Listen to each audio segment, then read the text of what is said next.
Calvario. Ese es un tema que nos va a ocupar en esta mañana, la batalla del Calvario. Si pueden buscar ahí en su Biblia, por favor, en el Evangelio de Juan, en el capítulo 19. Evangelio de Juan, el capítulo 19, y vamos a leer los versículos 1 a 3, y después vamos a leer los versículos 14 a 19. Entonces Juan, el capítulo 19, dice la palabra de Dios: así que entonces tomó Pilato a Jesús y le azotó. Y los soldados entretejieron una corona de espina y la pusieron sobre su cabeza y le vistieron con un manto de púrpura. Y le decían: salve, rey de los judíos, y le daban de bofetadas. Versículo 14, dice: y era la víspera de la Pascua, y como la hora sexta. Y entonces dijo a los judíos: he aquí vuestro rey. Pero ellos gritaron: fuera, fuera, crucifícale. Y Pilato les dijo: ¿a vuestro rey he de crucificar? Respondieron los principales sacerdotes: no tenemos más rey que César. Así que entonces lo entregó a ellos para que fuese crucificado. Y tomaron pues a Jesús y le llevaron, y él cargando su cruz salió al lugar llamado de la Calavera, y en hebreo Gólgota. Y allí le crucificaron, y con él a otros dos, uno a cada lado, y Jesús en medio. Y escribió también Pilato un título que puso sobre la cruz, el cual decía: Jesús Nazareno, rey de los judíos. La Biblia dice aquí en el verso 17, hermano, que el lugar donde le crucificaron era llamado de la Calavera, y en hebreo Gólgota. Esa palabra Gólgota significa el lugar de la calavera. Cuando usted mira hoy ese lugar, usted va a ver allí en la roca toda la figura de una calavera. Y ese es el distintivo de ese sitio. La palabra Gólgota, cuando se usa en la lengua aramea, por ejemplo, hay algunos que la definen como el monte de la ejecución. Pues eso es lo que significa en la lengua aramea, el monte de la ejecución. Pero cuando se usa en latín, en lengua latín, es la palabra calvarie. La palabra calvarie significa calavera. Por eso en español y en muchos de nuestros himnos se refiere no al Gólgota, sino al Monte Calvario, el monte de la calavera, tomado de la lengua latín. Ahora aquí se desarrolló en ese monte de la calavera, en ese monte Calvario, una gran batalla. Vamos a ponernos un poquito en contexto. Por ejemplo, el Evangelio de Mateo no es para que lo busquen, sino para que nos pongamos en contexto. El Evangelio de Mateo, el capítulo 26, versos 26 a 29, el Señor está celebrando la Pascua con sus discípulos. Y allí Él está instituyendo lo que nosotros le llamamos la Santa Cena o la Cena del Señor. Allí es donde Él habla de aquellos símbolos, de que su cuerpo iba a representar el pan y que la copa iba a representar su sangre. Luego ahí Mateo, en ese mismo capítulo 26 y el versículo 30, dice que en esa Pascua, después de haber cantado el himno, salieron al monte. Es decir, que cantaron un himno, era un himno que se conoce como Salmos Jalel. Eso está en el Salmo 118 y era todo un ritual que aún conservan los judíos. Y eso era lo que se cantaba para la Pascua, el Salmo 118, conocido como Jalel. Y luego que cantaron, ese era un salmo de alegría, era un salmo de gozo, y salieron rumbo al monte. Allí ellos se establecen en el lugar que nosotros conocemos como el huerto de Getsemaní. En ese lugar, el huerto de Getsemaní, el Evangelio de Lucas, el capítulo 22 y versos 39 a 44, nos cuenta cómo Jesús tomó distancia, como de un tiro de piedra de los apóstoles, y puesto de rodillas, oró. También Lucas nos cuenta que su oración era tan intensa que era su sudor como grandes gotas de sangre. Ya hemos hablado de eso alguna vez y de ese fenómeno médico que es llamado hematidrosis, cuando una persona bajo un estado de presión o de extrema tensión puede sudar gotas de sangre. Allí en esa oración Jesús estaba pidiéndole al cielo por misericordia para nuestra vida de pecadores, para que podamos ser salvos. Y eso es algo realmente emocionante, saber que ustedes y yo estábamos en la lista del Señor Jesucristo, en la lista de oración allí en el huerto de Getsemaní. Él pedía al cielo por clemencia, por misericordia sobre nuestras vidas de viles pecadores que somos.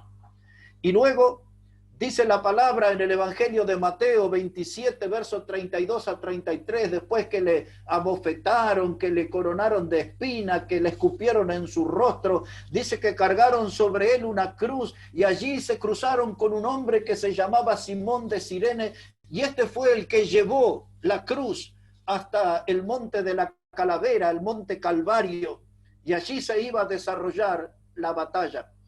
Ese es el contexto de nuestro mensaje. Y ahora entramos al primer punto, allí en el monte de la Calavera, en el Gólgota o en el monte Calvario, como usted prefiera, es el mismo lugar. Y nuestro primer punto habla de la batalla en la cruz. ¿Qué era esa batalla que se estaba librando en esa cruz? Alguien que nos cuenta sobre esto es el apóstol Pablo en Colosenses, el capítulo 2. Si ustedes pueden acompañarme allí, por favor, Colosenses, el capítulo 2 y versículo 13. Y ahí tenemos información sobre esa batalla en la cruz. Colosenses, el capítulo 2 y versículo 13. Dice la palabra de Dios de la siguiente manera: y a vosotros, estando muertos en pecados y en la incircuncisión de vuestra carne, os dio vida juntamente con él, perdonándoos todos los pecados, anulando el acta de los decretos que había contra nosotros, que nos era contraria, quitándola del medio y clavándola en la cruz. Y despojando a los principados y a las potestades, los exhibió públicamente, triunfando sobre ellos en la cruz. Aquí lo primero que nos informa Pablo es que todos nuestros pecados pueden ser perdonados. Pablo nos habla que nosotros estábamos muertos en pecado. En los Efesios él agrega la palabra muertos en delitos y pecado, porque somos transgresores de la ley de Dios. Y eso es lo que nos califica a nosotros como pecadores. Pero esa muerte en la cruz, en esa batalla en la cruz, era porque Jesús quería obtener el perdón de todos nuestros pecados. Y el Señor quería ir al fondo en ese asunto. Por eso esa muerte en la cruz tenía que tener la posibilidad de anular el acta de los decretos que nos era contrario, como dice el versículo 14. Un acta es un documento legal. Un acta es donde se registran hechos, acontecimientos. Y la Biblia nos dice que había un acta que nos era contraria. Es decir, que en ese acta figuraba todo nuestro historial pecaminoso. En ese acta de los decretos estaba nuestro currículum pecaminoso.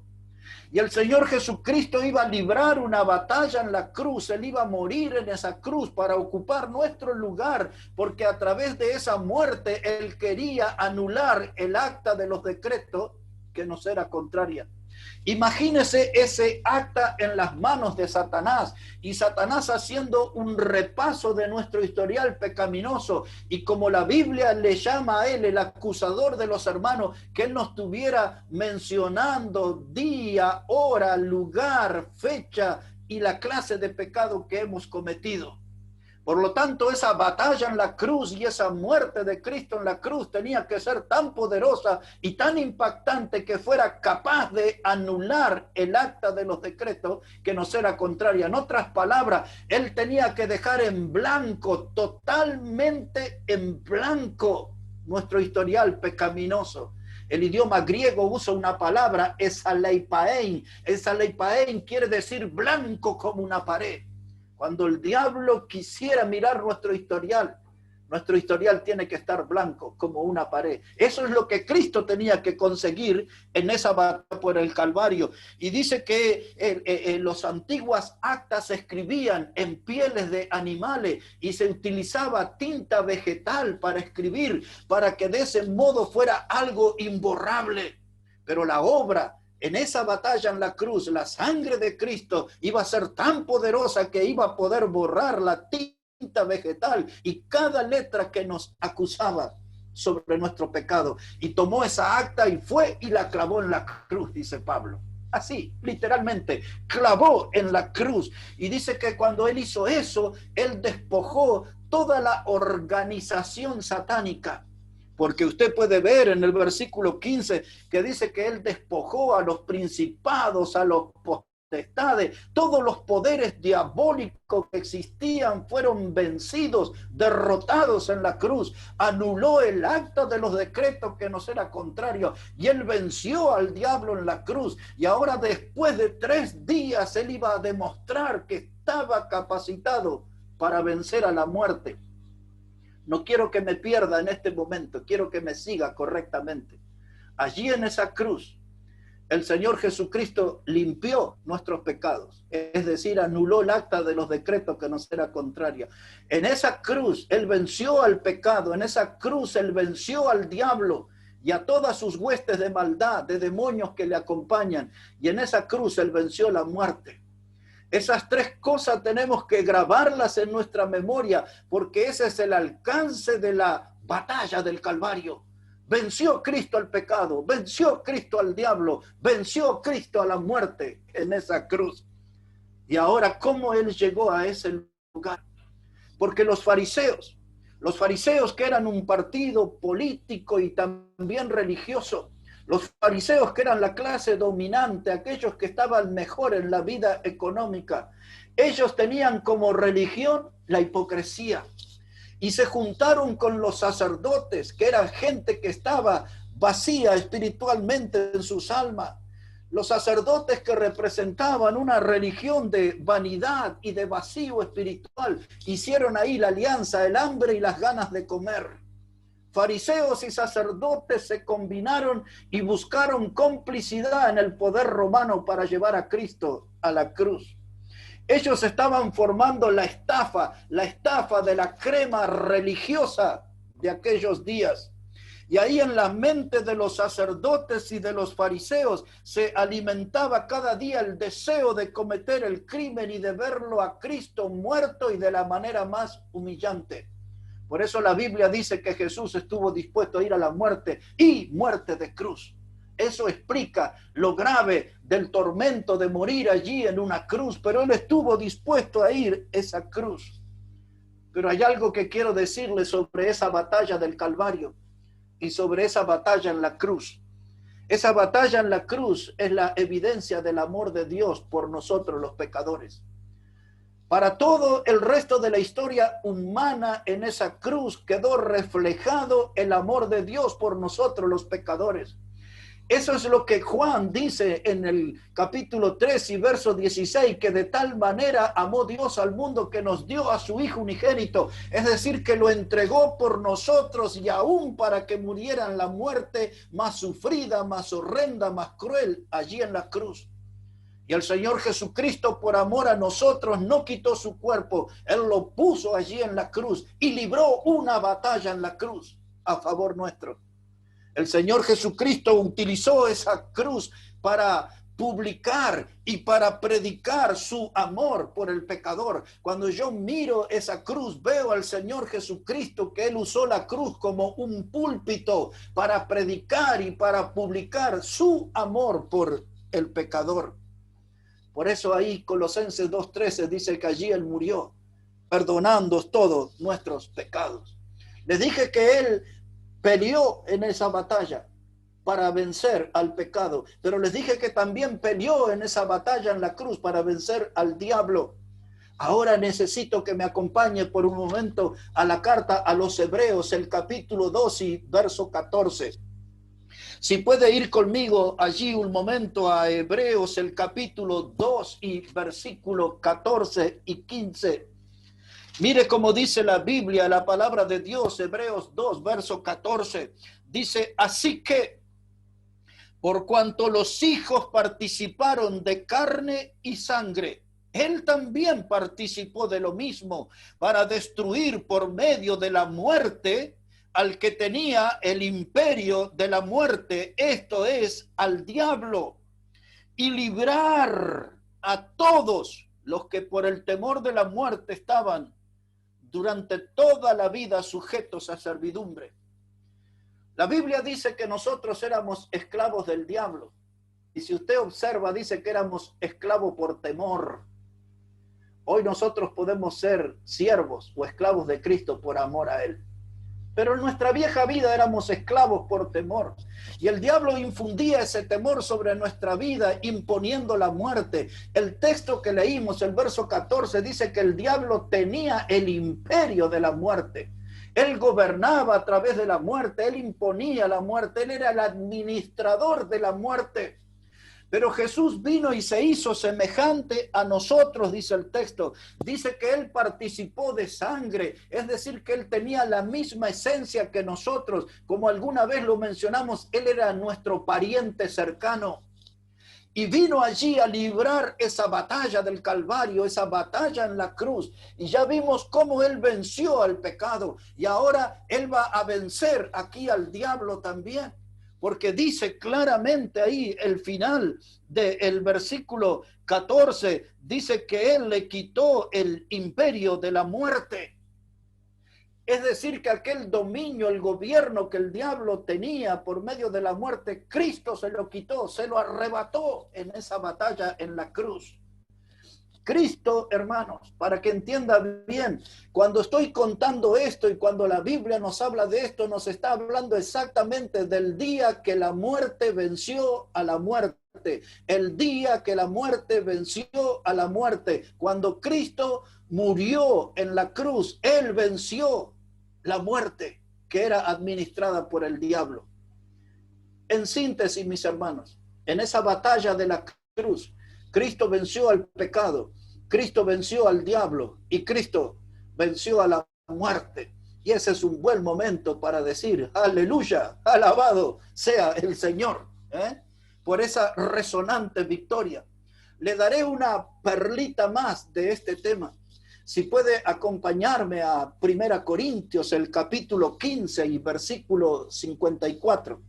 Si puede ir conmigo allí un momento a 1 Corintios, el capítulo 15 y el versículo 54.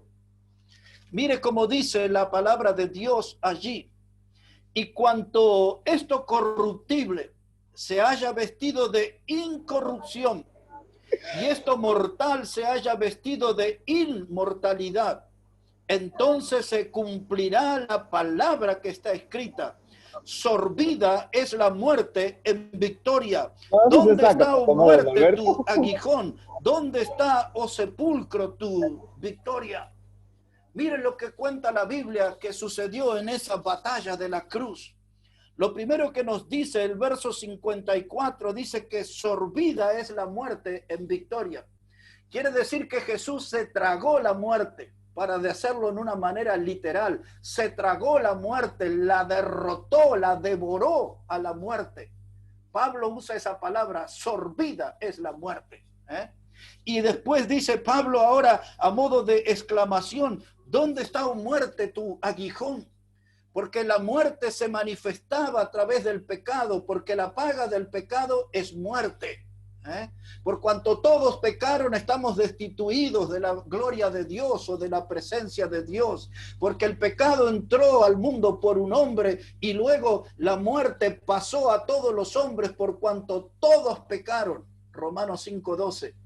Y ahora Pablo dice que en esa batalla en la cruz apareció esa pregunta, ¿dónde está, oh muerte, tu aguijón? ¿Dónde está tu veneno? ¿Dónde está tu ponzoña que guardas en el aguijón?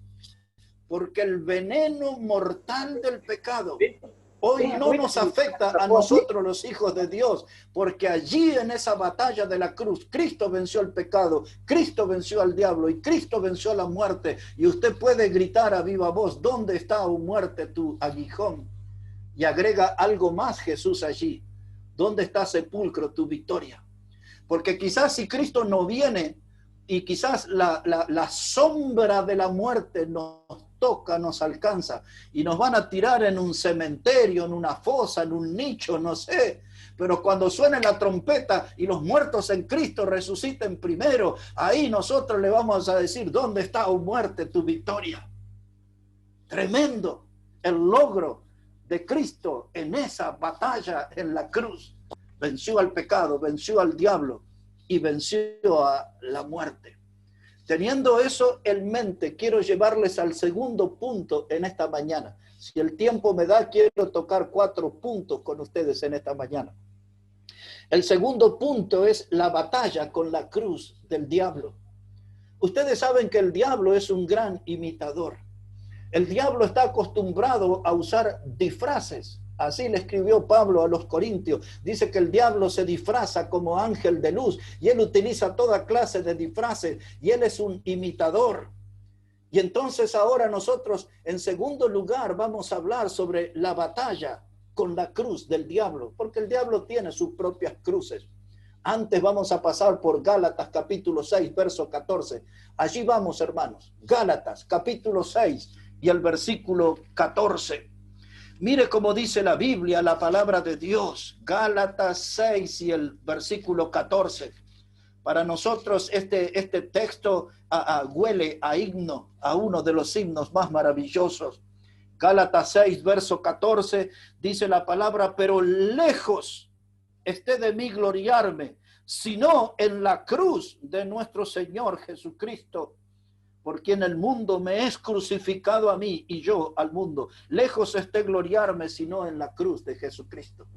Cuando pasamos por este texto es inevitable no poder recordar aquel himno maravilloso. En el monte Calvario estaba una cruz, emblema de afrenta y dolor, y yo amo esa cruz donde murió mi Jesús por salvar al más vil pecador. Gloriaréme solo en la cruz y en sus triunfos mi gozo será, y algún día en vez de una cruz mi corona Jesús me dará. Gracias a Dios por ese cántico y este texto. Dice Pablo, lejos esté de mí gloriarme, sino en la cruz de nuestro Señor. Pero cuando la Biblia habla de la cruz, necesito, mis hermanos, que agarren esta idea, por favor. Cuando la Biblia habla de la cruz, se refiere al sufrimiento de Cristo en el Calvario. Otra vez, agarre esa idea, por favor. Cuando la Biblia habla de la cruz, se refiere al sufrimiento de Cristo en el Calvario. El cristiano no pone o no debería poner la fe en la cruz, sino en Cristo que murió en ella. Esto necesito repetir, hermano. El cristiano no pone o no debería poner su fe en la cruz, sino en Cristo que murió en ella. Pero el diablo inventó su cruz. Y el diablo ha llamado la atención de los religiosos y a veces los ha hecho caer a algunos cristianos en la trampa. Y el cristiano confía en una cruz y no confía en el que murió en la cruz. ¿Entienden la diferencia? Entonces el diablo ha impuesto en el mundo una cruz como un colgante, una cruz como un adorno o como un amuleto. Y mucha gente en esta vida reverencia la cruz como un objeto. Mucha gente en esta vida adora a la cruz y hasta lo tienen como un ídolo al cual le hablan y le piden milagros y buena suerte. Y a veces esa cruz, hermano, ha entrado aún en las iglesias y la gente le rinde culto a la cruz y no a aquel que murió en la cruz. Él es importante, no es la cruz. Lo importante es quién murió en la cruz. Y otra vez lo repito, cuando la Biblia habla de la cruz, no habla de ese instrumento de madera. Cuando la Biblia habla de la cruz, habla del sufrimiento de Cristo en ese lugar.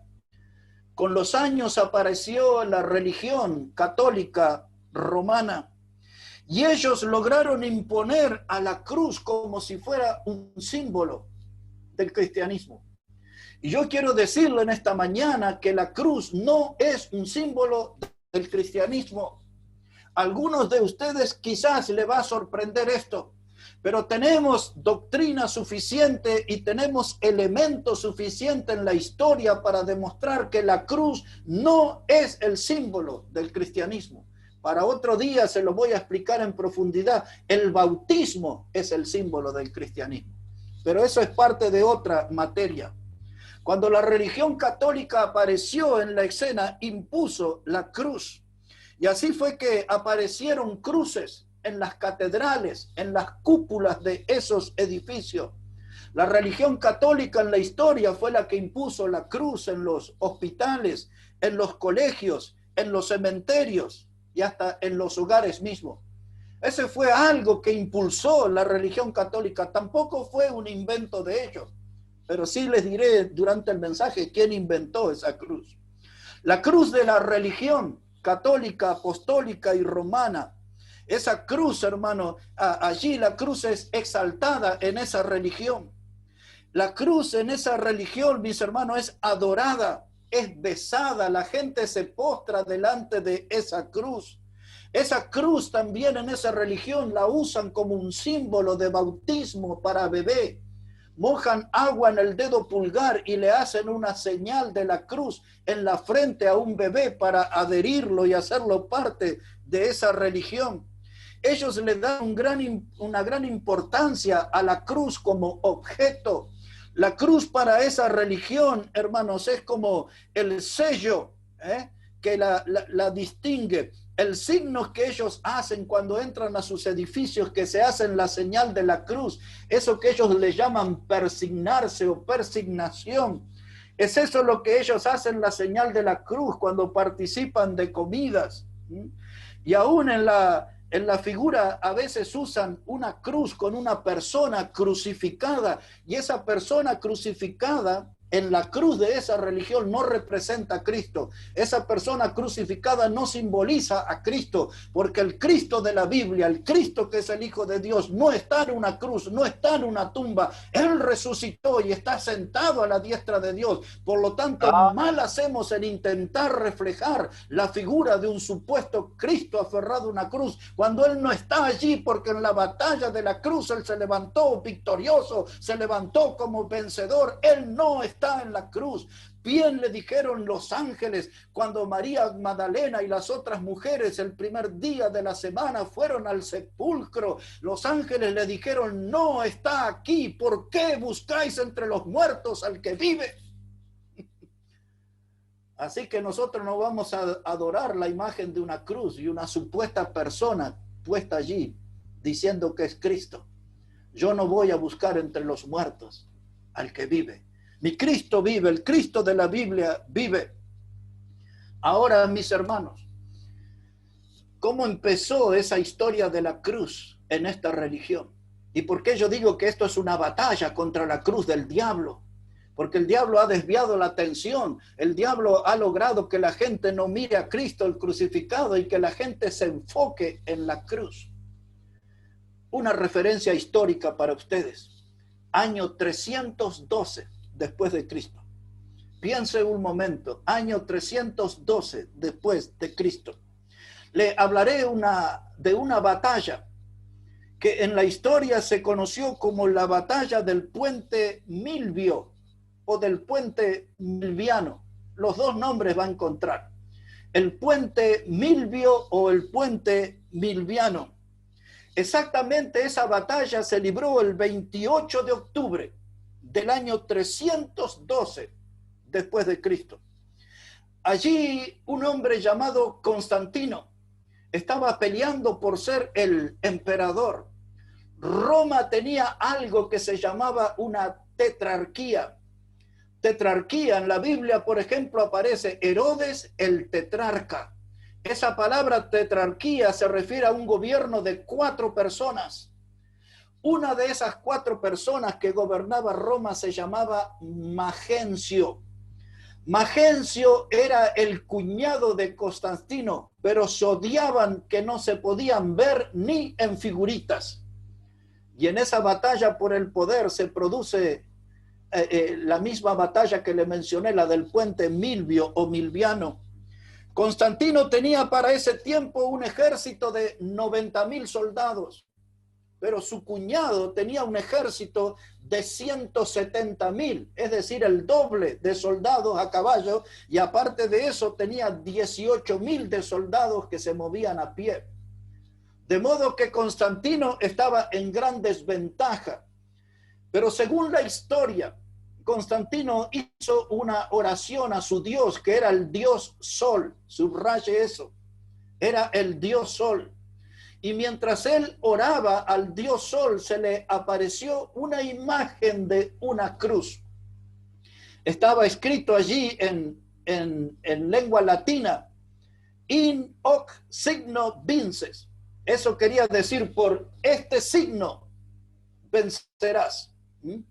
Y entonces Constantino fue al campo de batalla y consiguió allí una gran victoria. Y Constantino se volvió emperador y fundó la ciudad de Constantinopla, que es la que hoy conocemos como la Turquía moderna. Y allí desde ese día Constantino hizo algunos decretos. Uno de ellos fue que los cristianos dejaran de ser perseguidos y convocó a los cristianos para que se unieran a su religión, a una unión de la iglesia y el Estado. Constantino hizo un decreto que jamás se iba a matar en el Imperio Romano a alguien crucificado, porque ahora la cruz iba a cambiar, iba a dejar de ser un elemento de tortura y de padecimiento para transformarse en un instrumento de adoración. Y es esa cruz la que el diablo trabajó. Y es esa cruz la que el diablo impulsó, y fue la religión católica apostólica el canal que el diablo usó para que esa cruz en la historia empezara a ser adorada y venerada. Y entonces aparece una pregunta, pues ¿era Constantino cristiano? Es una pregunta que necesita de una respuesta. Y yo le voy a contar algunos chismes. Yo sé que a ustedes les gustan los chismes, sobre todo cuando son chismes de familia, ¿no? Dígame que sí, yo sé que les gusta. Y les voy a contar algunos chismes sobre Constantino y su familia. Este hombre se casó con una mujer que se llamaba Minervina. Y allí él tuvo un hijo que se llamó Crispus. Crispus fue un gran guerrero, un hombre destacado en el campo de batalla. Pero después de algún tiempo algo sucedió y Constantino, el supuesto gran cristiano, mató a su esposa Minervina. Y entonces ahí apareció un segundo matrimonio. Se casó con una mujer que se llamaba Fausta. Con ella tuvo 3 hijos varones y 3 hijas mujeres. Pero pasado el tiempo, apareció un romance entre Crispus, el hijo del primer matrimonio, y la mujer nueva de Constantino, Fausta. Cuando Constantino, el gran cristiano, supuestamente se enteró de eso, mandó a matar a su hijo Crispus. Yo sé que todos están atentos, ¿no? Les interesan los chismes de familia, ¿verdad? Así que Constantino tenía a su mamá. Su mamá se llamaba Helena.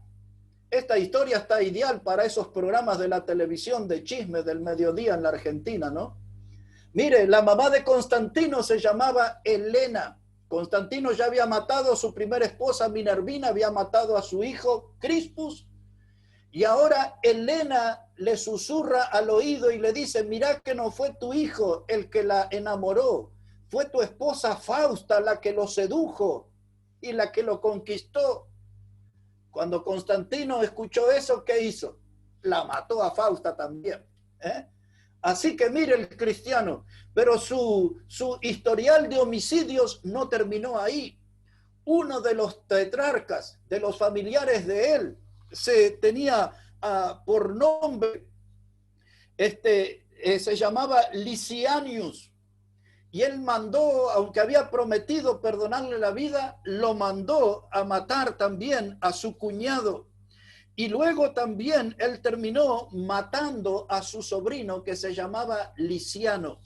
Su cuñado se llamaba Licinianus y su sobrino Liciano. Todos murieron, todos pasaron por el cuchillo, por órdenes de este supuesto nuevo cristiano llamado Constantino.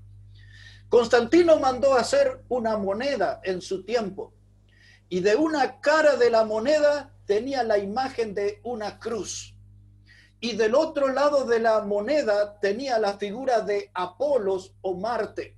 No voy a contar toda la historia de Apolo. Los griegos lo miraban de una manera, los romanos lo miraban de otro, pero Apolo muchas veces era presentado por la figura de un atleta o de un guerrero con arco y flecha.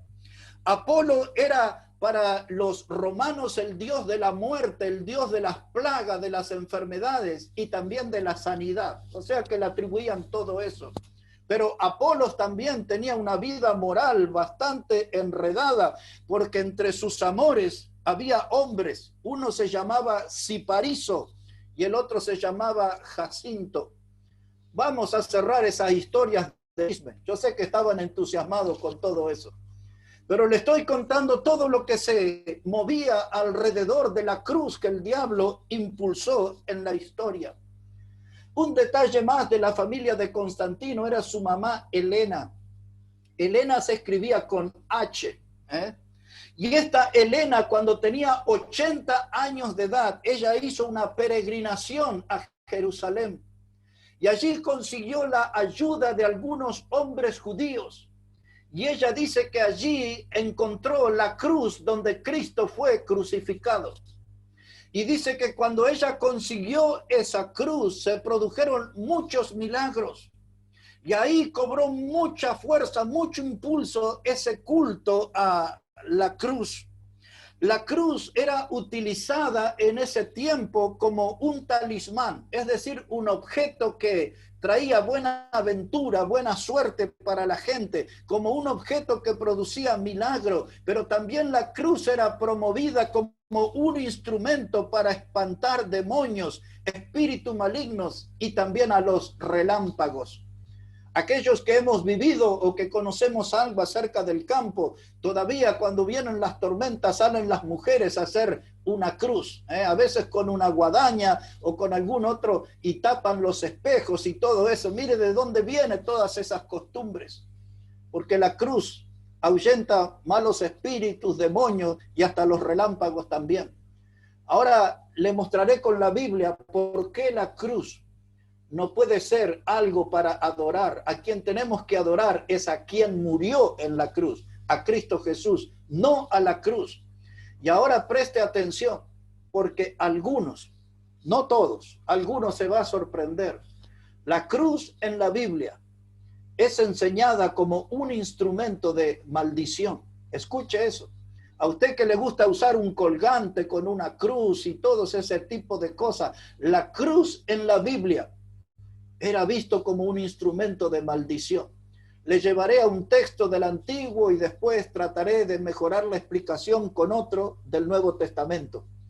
Si puede ir conmigo al libro de Deuteronomio, el capítulo 21, por favor. Deuteronomio, el capítulo 21.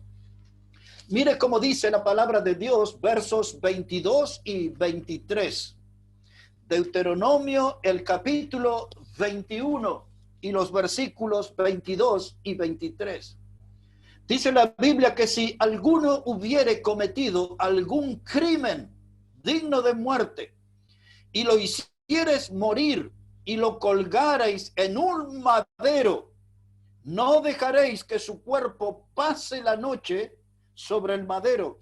Sin falta lo enterrarás el mismo día, porque maldito por Dios es el colgado. Escuche esto, maldito por Dios es el colgado, y no contaminarás tu tierra que Jehová tu Dios te da por heredar. Ahora entiende por qué la gente quería que Cristo muriera en una cruz. Porque la gente quería que lo vieran a Cristo como una persona maldita. Porque la cruz, el madero, era un símbolo de maldición. El que era colgado en un madero o crucificado en un madero no podía permanecer un día en él. Y esta señora Elena jamás pudo haber encontrado la cruz de Cristo, porque cuando alguien era crucificado, la costumbre judía era quemar la cruz, porque ellos sabían que era un instrumento de maldición. Y aún así, el que era crucificado o colgado no podía pasar de un día en la cruz para que no cayera maldición sobre la tierra. Observen el Antiguo Testamento cómo se veía eso. Pero el apóstol Pablo lo explica mucho mejor y la presenta a la cruz como un símbolo de maldición en la carta a los Gálatas, el capítulo 3 y versículo 13. Si puede ir ahí conmigo, por favor, vamos a leer Gálatas, el capítulo 3 y versículo 13. Todo esto para aquellos que adoran la cruz y besan la cruz y le hacen peticiones a la cruz y cuelgan cruces por todos lados. Mire lo que dice la Biblia ahora en Gálatas, el capítulo 3 y versículo 13. Dice la palabra de Dios: Cristo nos redimió de la maldición de la ley, hecho por nosotros maldición. Escuche bien, porque está leyendo bien. Dice: Cristo nos redimió de la maldición de la ley, hecho por nosotros maldición, porque está escrito: maldito todo el que es colgado en un madero. Ahora comprende por qué eligieron la muerte de cruz para Cristo. Porque lo querían hacer pasar, que la gente lo viera como un ser maldito, porque era maldito el hombre que moría en el madero. Y también de paso le agrego, cuando pusieron aquella corona de espinas sobre su cabeza, el mensaje que querían transmitir, que él era un hombre coronado de maldición. Porque cuando el pecado entró al mundo en los días de Adán y Eva, y Dios tuvo que castigar al hombre con juicio, el castigo que Dios le dio era que en sus tierras, en sus campos, florecerían cardos y espinos, cardos y espinos.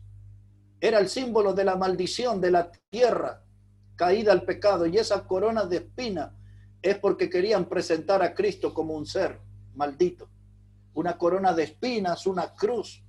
Y ahora el diablo ha impulsado a través de la historia a la cruz como un objeto de bendición. Y antes que alguien se torture y se plantee, ¿hacemos mal nosotros en nuestras congregaciones en tener una cruz? Mi respuesta sería no. Porque a veces cuando usamos la figura de una cruz en nuestros edificios, esa cruz vacía para nosotros es comprendido que es la enseñanza de que Cristo no está allí. Una cruz en nuestro edificio es el recuerdo de que Cristo no está allí. El recuerdo de una cruz en nuestros edificios nos hace pensar en la victoria, en el triunfo de Cristo, en aquel himno de triunfo que dice: consumado es, la deuda ya fue pagada, consumado es. Pero cuando la cruz se usa como colgante, como amuleto, como talismán, ahí ya estamos en un serio problema. La religión romana, Constantino, su mamá, fueron instrumentos del diablo para impulsar la cruz como un objeto de veneración y adoración. Pero la cruz apareció mucho más antes en la historia.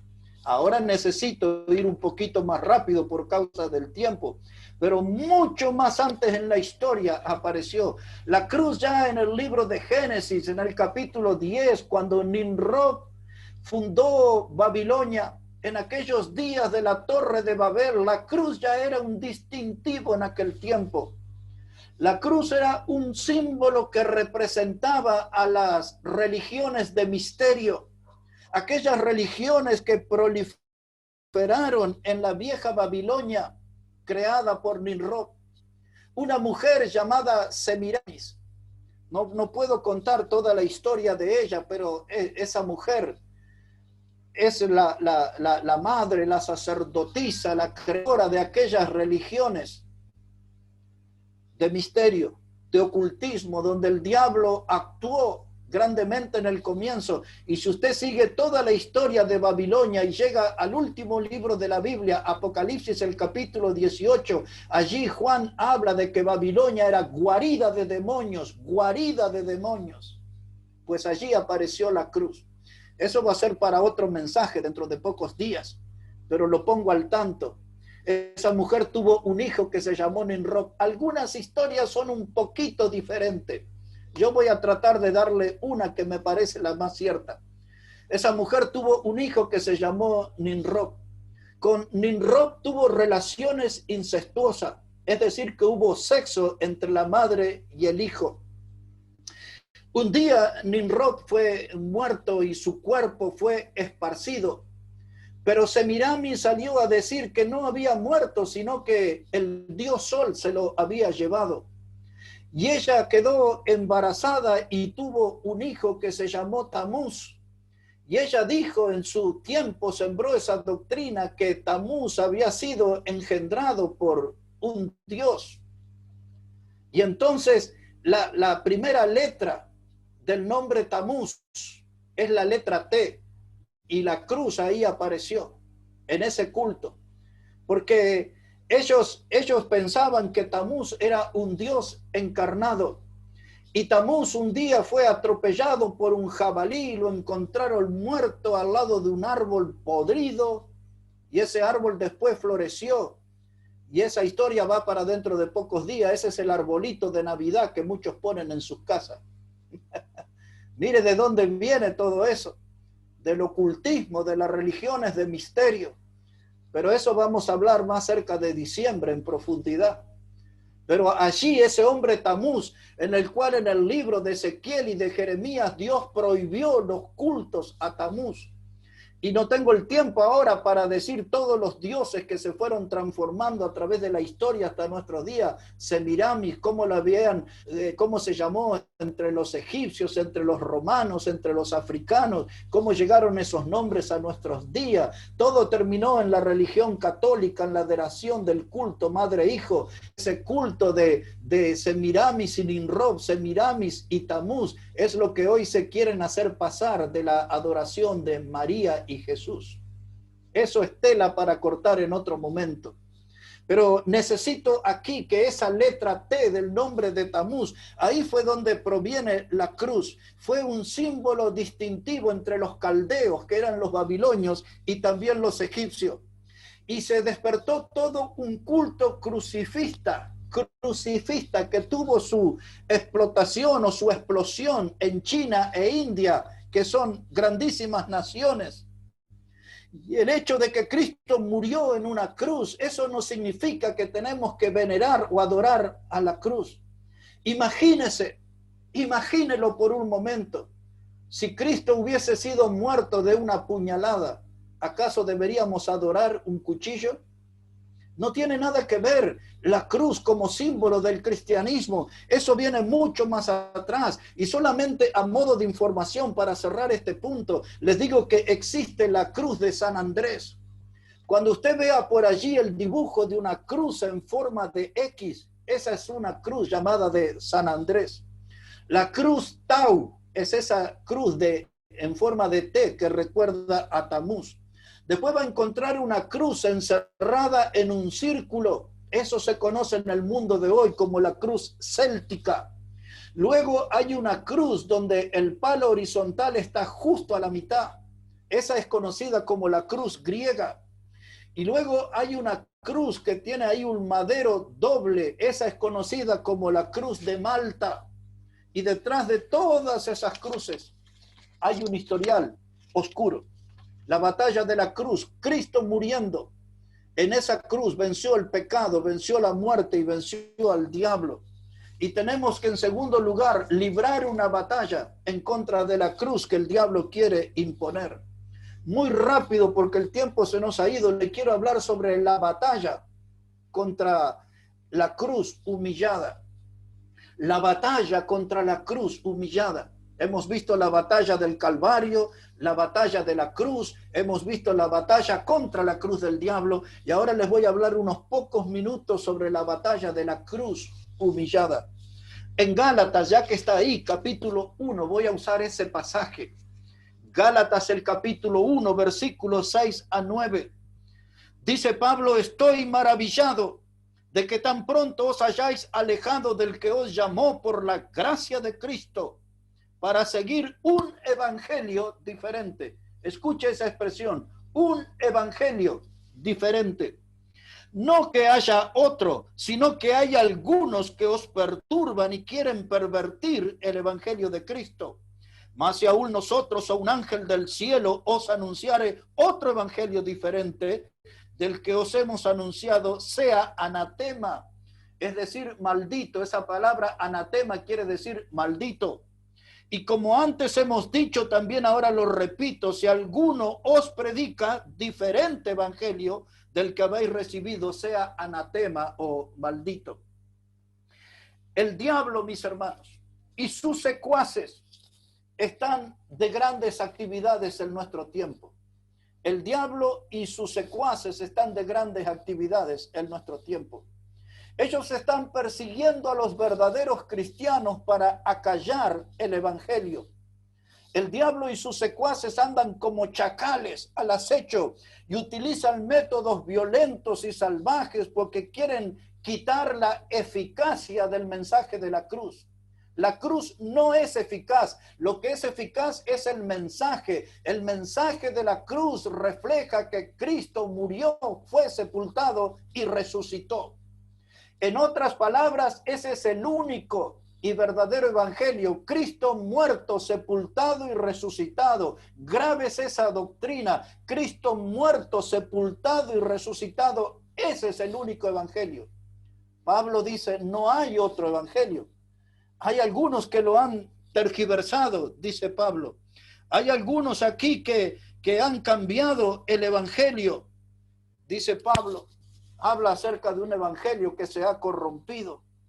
Y el diablo hoy está disfrutando en los cultos modernos. Y usted tiene que preguntarse por qué el diablo está de festejo en los cultos modernos.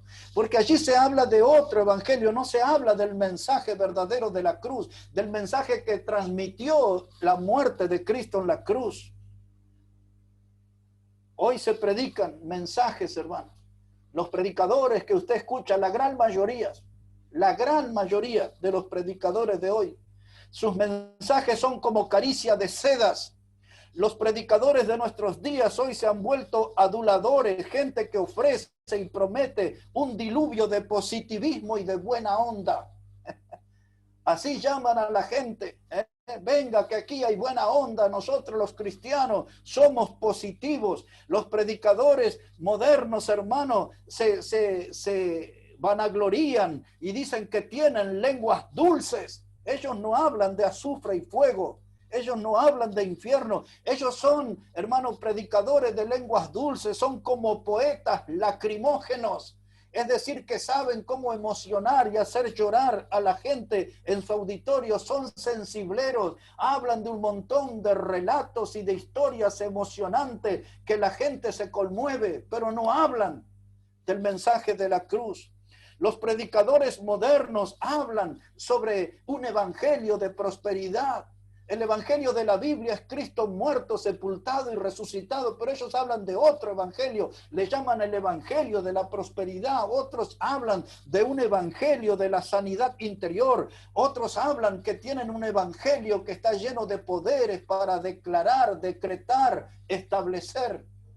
Con todos esos predicadores el diablo anda de picnic, de fiesta.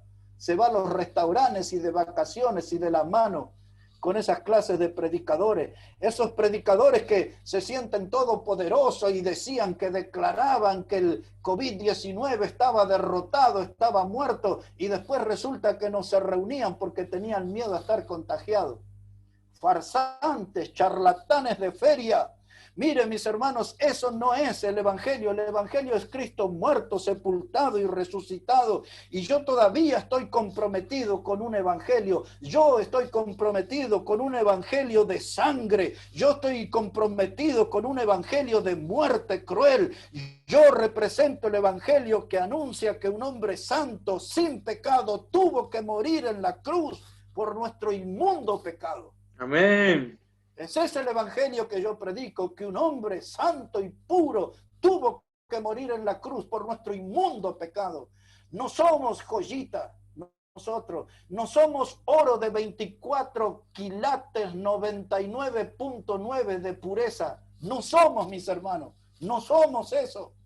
Por eso el evangelio verdadero es un evangelio de sangre. El evangelio verdadero es un evangelio de crueldad. El evangelio verdadero es el que muestra al Cristo despedazado, herido y molido por nuestro pecado. Ese es el evangelio que tenemos que predicar. Porque ese es el único evangelio que redime al pecador. Es el único evangelio que salva al pecador. La prosperidad económica, la sanidad interior, ninguna de esas porquerías te va a llevar al cielo. Pero el evangelio del Cristo muerto y resucitado, ese te salvará y te salvará para siempre. Amén. Yo estoy comprometido con ese evangelio. Hermanos, el tufo escandaloso de nuestras malas obras, la podredumbre de nuestra hipocresía, ese fingir continuo de que somos personas buenas o que somos buena gente, eso se tiene que terminar y predicar que Cristo murió, porque ya no se soporta el tufo de nuestro pecado maloliente. Ahora no me da ahí el tiempo, pero para los que toman nota tienen que poner ahí, por favor, tiene que poner Isaías, el capítulo 1, versículo 4 a 6, donde Dios habla allí al pueblo de Israel y por qué no a nosotros, hablándole a ese pueblo que todo estaba podrido desde los pies a la cabeza y que todo ese pueblo era una inmunda llaga por su forma de pecar. Y es esa la realidad nuestra también. Somos una inmunda llaga por nuestro modo de pecar. Dios le dijo allí a Israel en Isaías 1:4, gente pecadora, pueblo cargado de maldad, generación de malignos, hijos depravados.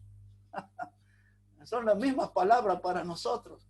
Pues eso somos nosotros también hoy. Gente pecadora, pueblo cargado de maldad, generación de malignos, hijos depravados. Y le dijo Dios allí, dice, de la planta de los pies hasta la cabeza no hay cosa sana, no hay una herida, hinchazón y podrida llaga.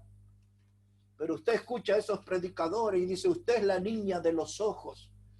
Y usted es la rosa de Sarón, usted es la preciosura de Dios, usted es la joya de Dios, usted es el tesoro de Dios. La Biblia que yo leo me dice otra cosa y aún se aterrizo en Jeremías 17:9, dice que es engañoso el corazón del hombre y perverso. ¿Quién podrá conocerlo? ¿Quién tiene razón, la Biblia o estos predicadores de lengua dulce que están humillando el mensaje de la cruz con poesías lacrimógenas y no predican el verdadero evangelio? El evangelio de sufrimiento, el evangelio de sangre, el evangelio que muestra a Cristo, el Hijo de Dios, herido y molido por nuestro pecado, crucificado. Ese es el evangelio que tenemos que predicar. Si no, estaremos perdiendo nuestro tiempo. Déjeme decirle algo más. Antes, no mucho tiempo atrás, el diablo odiaba el evangelio. Y el diablo odiaba a los predicadores del evangelio. Pero hoy el diablo anda contento en medio de esa colonia de farsantes que solamente están aferrados a lo terrenal, a lo temporal y a lo material. Mis hermanos, escuchen bien esto, por favor. Si una predicación no pone nervioso al diablo o lo hace enojar al diablo, ese mensaje es un desperdicio. Si una predicación no pone nervioso al diablo o no hace enojar al diablo, esa predicación es un desperdicio. Por eso el diablo anda feliz en esos cultos, porque nadie lo ofende. Los predicadores andan endulzando gente, engañando a la gente, Pero Jesús libró esa batalla en la cruz. Jesús dijo claramente que Él no vino a buscar a un grupo de santitos. Cuando usted lee el Evangelio de Lucas, capítulo 5, versículo 31, Jesús dijo que los sanos no tienen necesidad de médico, sino los enfermos. Y yo no he venido a buscar a justos, sino a pecadores al arrepentimiento. Y cuando Él vino, se metió en la sociedad y en lo más bajo del pecado y en lo peor del pecado, que estaba representado, reflejado, esa clase de pecado inmundo que vivía en nosotros. Él vino y se metió en nuestra vida y nos lavó con su sangre preciosa. Él vino a buscar pecadores al arrepentimiento, y gloria a Dios que nos encontró a nosotros. Gloria a Dios que Él nos Amén. Encontró. Gloria a Dios. Oh, mis hermanos, hay que volver a predicar como antes. Mire, déjeme ahí bien rápido, hermano, necesito terminar. Mire cómo dice la palabra de Dios, Primera de Corintios 6, versículo 9 a 11. Esta es la clase de gente que vino a buscar Cristo, y esta es la clase de gente que somos nosotros. No somos la octava maravilla del mundo, somos parte de esta clase de gente que le voy a leer aquí en Primera de Corintios, el capítulo 6, versículos 9 a 11. Mire lo que dice la palabra de Dios, Primera de Corintios, el capítulo 6 y los versículos 9 a 11. Dice así la palabra de Dios: ¿no sabéis que los injustos no heredarán el reino de Dios? No erréis, ni los fornicarios, ni los idólatras, ni los adúlteros, ni los afeminados, ni los que se echan con varones, ni los ladrones, ni los avaros, ni los estafadores heredarán el reino de Dios. Y estos erais algunos, mas ya habéis sido lavados, ya habéis sido santificados, ya habéis sido justificados en el nombre del Señor Jesús por el Espíritu de nuestro Dios. Mire qué clase de joyitas había en la iglesia de Corinto. Y en nuestras iglesias también están estos. No se escandalice, es lo que la Biblia dice. No se escandalice. Es que cuando la hipocresía nuestra lo permite, reconocemos que algo de esto somos nosotros. Somos gente, hermanos, avaros. Somos gente ladrones. Entre nosotros hay afeminados, fornicarios, adúlteros, idólatras. Entre nosotros, hermanos, hay borrachos, maldicientes, estafadores. Mire qué lindos niños y niñas tenemos en la iglesia. Pero dice el texto: estos erais vosotros antes, pero ahora que creíste en Cristo, gloria al Señor, dice acá, ahora fuiste lavado. Toda esa inmundicia no fue lavado, limpiado con promesas de prosperidad, de sanidad interior, de poderes para decretar. No, toda esa inmundicia fue lavada con la sangre preciosa de Cristo, con la batalla en la cruz, donde Cristo libró esa batalla para salvar nuestra alma, rescatar nuestra alma de esta clase de vicios y pecados mencionados aquí. Escuche esa batalla de la cruz. Amén. Mírela con atención. ¿Qué es lo que Jesús estaba peleando en esa cruz? Y algo de esto había en nuestra vida. Y mucho de esto quizás había en nuestra vida. Pero fuimos lavados. Fuimos santificados. Eso quiere decir que Dios nos apartó para Él por medio de Cristo. Y fuimos justificados. Y cómo me gozo en leer Romanos 5 y el versículo 1, que dice: justificados pues por la fe, tenemos paz para con Dios por medio de nuestro Señor Jesucristo. Él lo consiguió poniendo su cuerpo en la cruz. Poniendo su cuerpo en la cruz. Por eso Él salvó a Pablo, un hombre cruel, un perseguidor de la iglesia. Por eso Él salvó a María Magdalena, aquella mujer de la cual tuvo que quitar 7 demonios. Por eso Él salvó al endemoniado gadareno, que tenía como una legión de 2000 demonios viviendo en él. Por eso Jesús tuvo que morir en la cruz para salvar a aquella mujer que fue sorprendida en adulterio, aquella mujer de Samaria que tenía 5 hombres y aún el que tenía no era su marido. Él tuvo que morir en esa cruz para salvar a Zaqueo, aquel cobrador de impuestos, estafador de sus hermanos. Él tuvo que morir en la cruz para salvar a Onésimo, y Él tuvo que morir en la cruz para salvarle a usted y a mí. La batalla de la cruz, la batalla del Calvario, es la que me recuerda el amor de Cristo. La batalla de la cruz es la que recuerda ese púlpito donde Cristo, poniendo su vida, nos declaró su amor y nos declaró su intención de morir por los pecadores. Había más para hablar en esta mañana, pero quiero dejar aquí. Quiero decirle a usted que no se enfoque en la cruz. Mire a aquel que murió en la cruz. Que usted pueda tener la certeza en esta mañana que al mirar la cruz, allí lo veo a Cristo, allí lo veo a Jesús. Él murió por mí. Allí en esa cruz yo veo al Hijo de Dios que pudo vencer el mal, el pecado por medio de su dolor. Allí en esa cruz dolorosa, en ese duro madero, yo lo veo derramar su sangre para ofrecer la reconciliación entre un Dios santo y un hombre pecador. Ese fenómeno sucedió en la cruz. El Dios santo se reconcilió, o el hombre pecador se reconcilió con el Dios santo, y la cruz y la obra de Cristo fue el punto de encuentro con nuestro Creador. Y ahora decimos a viva voz: Él es nuestro Salvador. Pero la cruz, mis hermanos, ustedes que ya conocen a Cristo, la cruz es la que puede iluminar nuestra vida. La obra de la cruz es una invitación para tomar esa cruz y seguir, y seguir, y seguir a Jesús todo el resto del camino. Si usted no le conoce, entérese en esta mañana. Jesús murió en esa cruz. Él derramó su sangre. Esa sangre tiene el poder para limpiar su pecado, y esa sangre tiene el poder en esta hora para darle una salvación eterna. El único nombre que usted puede ser salvo es Cristo. Por eso la Biblia dice: no hay otro nombre dado a los hombres en que podamos ser salvos, solo a Cristo. Si usted no lo conoce, tiene que venir a Él, encontrar perdón para sus pecados y encontrar salvación eterna para su alma en este día.